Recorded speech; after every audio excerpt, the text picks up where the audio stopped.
এই বন্ধু, তোর গাড়িটা একটু দিবি? মায়ের খুব শরীর খারাপ, বাজারে ফার্মেসি থেকে ওষুধ নিয়ে চলে আসবো। আরে না বন্ধু, গাড়ি আমি দিতে পারবো না। দেখ গাড়িতে তেল নেই। এ বাজার তো বেশি দূর না, তুই দৌড়িয়ে চল যা।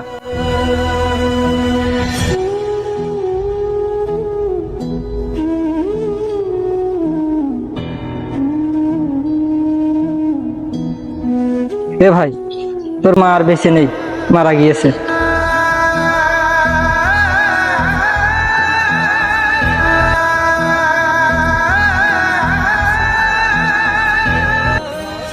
তুই যদি গাড়িটা দিতিস বন্ধু, তুই যদি গাড়িটা দিতিস তাহলে আমার মা কখনো ওষুধের অভাবে মারা যেত না।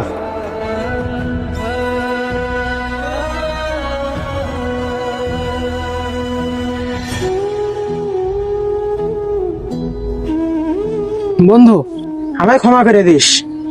আমি যা অন্যায় করেছি তার কোনো ক্ষমা হয় না। আমার মা, তোর কি মা নাই? তাহলে যা, ওই দেখ চায়ের বেড়ার ভিতরে শুয়ে আছে, যে ক্ষমা চেয়ে আয়।